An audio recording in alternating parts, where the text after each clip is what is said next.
Vamos seguir? Vamos falar do Concílio de Nicéia. Gente, como eu disse antes, o quarto e o quinto século foram de imensa produção teológica. Nesse período ocorreram também os grandes concílios, os principais concílios. Concílios são reuniões, esses são os concílios ecumênicos, assim chamados, porque toda a igreja participa deles, né? São 7 os concílios ecumênicos. Esse concílio, o concílio de Nicéia, é considerado o primeiro. Não sei por que o concílio de Jerusalém, até alguém comentou isso comigo, eu não sei por que ninguém considera o concílio de Jerusalém o primeiro, né? Talvez porque ele seja de uma outra época, com a presença de apóstolos, e já que em Nicéia é diferente, né? É um concílio diferente. O concílio de Nicéia é fundamental para nós, porque aqui vai ser estabelecido o quê? Que doutrina? O cânon, na verdade, ele não está totalmente estabelecido aqui, não. Ele foi discutido em Nicéia, mas ainda tinha livros duvidosos, né? Tem uma doutrina mais importante que vocês têm que associar a Nicéia, certo? Sempre que se falar em Nicéia, você tem que lembrar dessa doutrina. Alguém sabe qual é? Doutrina da Trindade. Doutrina da Trindade, exatamente, certo? A doutrina da Trindade, ela é estabelecida no Concílio de Nicéia. Claro que a discussão principal era quanto à questão da divindade de Cristo. Se Cristo era Deus ou não. Lembram quem foi o pai da igreja que criou esse termo Trindade? Porque esse não é um termo bíblico, né? Tertuliano, exatamente. Então, bom de memória, hein? Vocês estão afiados. Claro, gente, desde o início a igreja cria na divindade de Cristo. Isso nunca foi um problema. Só que assim, tudo que ia acontecendo na história da igreja, ao longo da história da igreja, ia aparecendo problemas, ia aparecendo as heresias, nós já vimos isso. E a heresia forçava a igreja a definir com clareza as doutrinas. Apertava a igreja para que a igreja definisse com clareza as doutrinas. Então é claro que sempre se creu na divindade de Cristo, desde o início, só que não havia a expressão teológica disso. E aí surgiram então algumas tentativas de explicar quem é Cristo. E aí surgiram coisas do tipo aí, o subordinacionismo. Subordinacionismo. O que é o subordinacionismo? É o seguinte pensamento. O Pai está acima do Filho, que está acima do Espírito Santo. Subordinação, certo? Fica claro aí o porquê do nome. Então o Pai é mais importante que o Filho vem em seguida e depois vem o Espírito Santo em terceiro plano. E também surgiu uma outra forma de pensar, que era o monarquianismo. O que é o monarquianismo? Vem de mono, um. O monarquianismo dizia o seguinte: não, o Pai, o Filho e o Espírito Santo é o mesmo Deus, só que ele se manifesta de maneiras diferentes. Então uma hora ele está como Pai, outra hora ele está como Filho, outra hora ele está como Espírito Santo, mas é sempre o mesmo. Ora, essas coisas impuseram uma dificuldade para a igreja. O que fazer com isso aí? Isso aí é verdade, não é verdade? Seguimos isso, acreditamos nisso ou não? Houve necessidade de definir as coisas de forma clara. E aí surgiu uma outra coisa. Pode passar aí, por favor? Aí surgiu um debate ainda mais intenso. Um problema na cidade de Alexandria. É sempre Alexandria, né? Impressionante. Alexandria está em todas Alexandria. Houve um problema na igreja de Alexandria. A igreja de Alexandria tinha um bispo, já um senhor muito velho, bem velhinho, chamado Alexandre. E esse bispo, ele pregava, e ele sempre pregava enfatizando a igualdade do Pai e do Filho. Deixando claro que o Pai e o Filho estão em pé de igualdade, que não há o subordinacionismo, que o Filho é Deus, como o Pai é Deus. E lá em Alexandria havia um presbítero bem mais novo, um sujeito ambicioso. Então entendam isso, é o bispo da cidade e um dos presbíteros da mesma cidade. O problema é lá dentro de Alexandria. Esse presbítero chamava-se Ário. E ele se incomodava com a pregação do Alexandre, não gostava. Não gostava do que o Alexandre dizia, aquilo incomodava ele. E aí ele começou a dizer coisas do tipo. Começou a pregar lá para o público dele lá, ele começou a pregar o seguinte: se Cristo é igual ao Pai, então ele é seu irmão e não seu filho. E também esse tipo de pregação começou a confundir as pessoas. Sabe, as pessoas começam a ficar, poxa, eu não estou entendendo. E aí um presbítero, como ele tem a pregação nas mãos, ele pode confundir facilmente as pessoas. As pessoas vão e ouvem, e ele geralmente são indivíduos muito capazes, com uma boa retórica, e eles acabam confundindo a população, os cristãos. Por isso que é tão importante, como o Nilton frisou hoje de manhã na pregação, né, haver a nobreza dos bereanos sempre dentro da igreja, para que esse tipo de coisa não aconteça, para que sempre a própria congregação possa checar a pregação que é feita. Outra coisa que ele dizia também: houve um tempo em que o Filho não existia. Vejam essa afirmação teológica. Isso é um problema. Se ele não existia, ele foi criado. E realmente era isso que o Ario defendia. Jesus Cristo é o primeiro ser criado. É um ser especial, é um ser muito elevado, mas é um ser criado. Quem é que crê nisso hoje? Que a gente conhece bem. Testemunhas de Jeová, né? Testemunhas de Jeová. Então é uma coisa sutil, por quê? Porque você vai pegar um folheto das Testemunhas de Jeová, é cheio de Jesus Cristo. Né? O único problema é que ele não é Deus. Né? Então eles colocam ele lá em cima, mas não no lugar certo. O debate acabou se tornando intenso. Inclusive depois nós vamos falar do Gregório de Nissa. O Gregório de Nissa dizendo que, olha, que não se falava em outra coisa em Constantinopla. Era insuportável caminhar na cidade. Porque não se falava de outra coisa a não ser esse debate teológico. Agora vejam que interessante, né? Vejam como o quarto século é peculiar e é um século fantástico. Imagine você as pessoas comuns na rua discutindo teologia. Realmente o mundo tinha se cristianizado. Impressionante. Depois nós vamos ver o Gregório de Nissa. Então, por causa desse problema todo, pode passar aí, convocou-se o primeiro concílio ecumênico, o concílio de Niceia. Foi convocado pelo imperador. Quem é o imperador? Constantino, exatamente. Foi convocado pelo imperador Constantino para resolver a questão. Afinal de contas, quem é que está certo? E lá surgiu essa palavra nesse concílio. O concílio foi na cidade de Niceia, na Ásia Menor. E lá se reuniram então bispos de todas as igrejas do Império Romano, e inclusive convidados de fora do Império Romano. Se reuniram em Niceia para esse concílio. E lá surgiu essa palavra, que é uma palavra muito importante, homoousios. Homoousios, de mesma substância. Certo? Essa palavra foi depois para o credo niceno. O credo niceno foi depois crido por toda a igreja.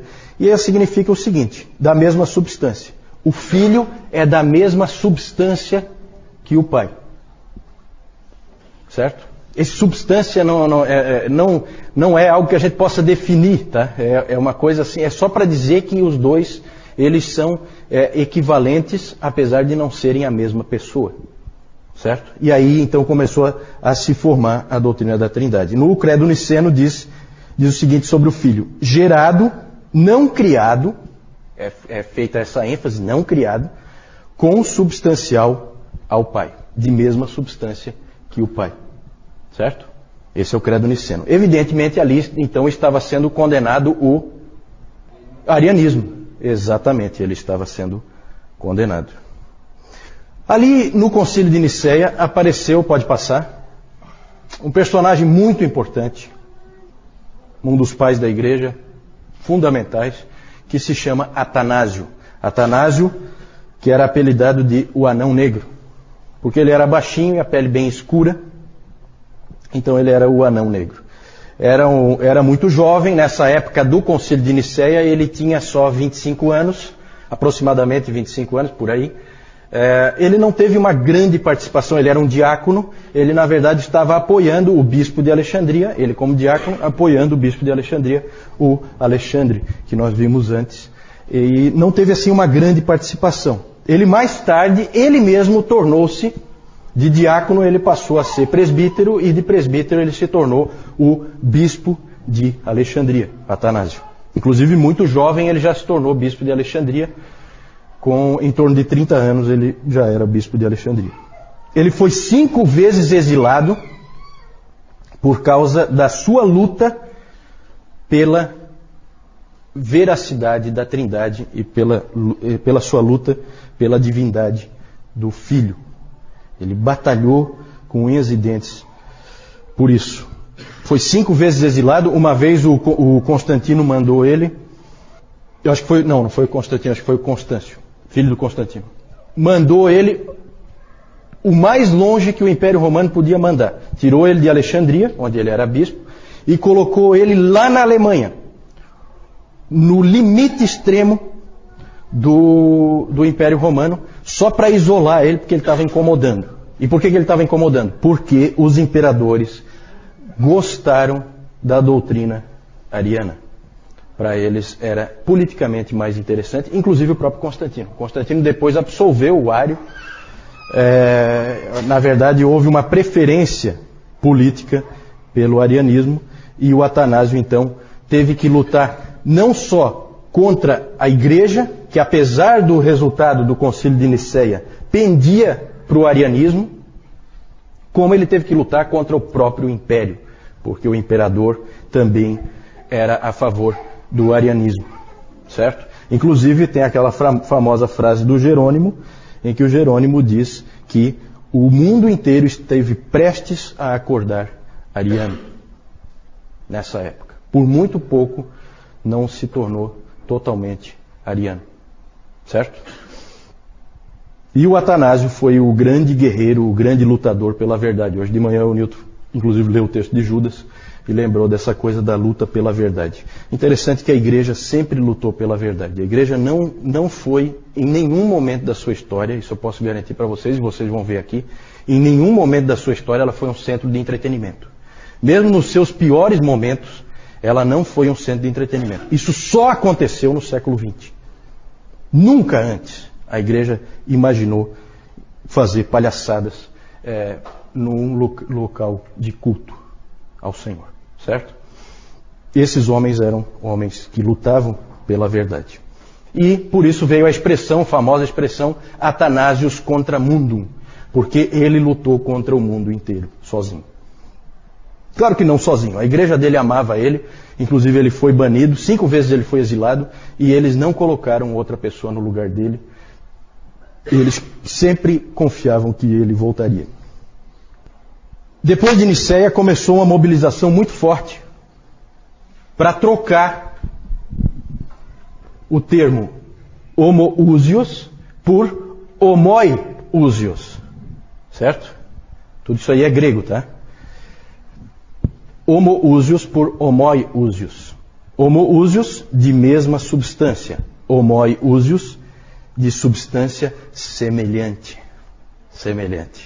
Tentaram dar aquela aliviada, né? E a igreja, vários homens da igreja estavam indo por esse caminho. E quem lutou contra foi Atanásio.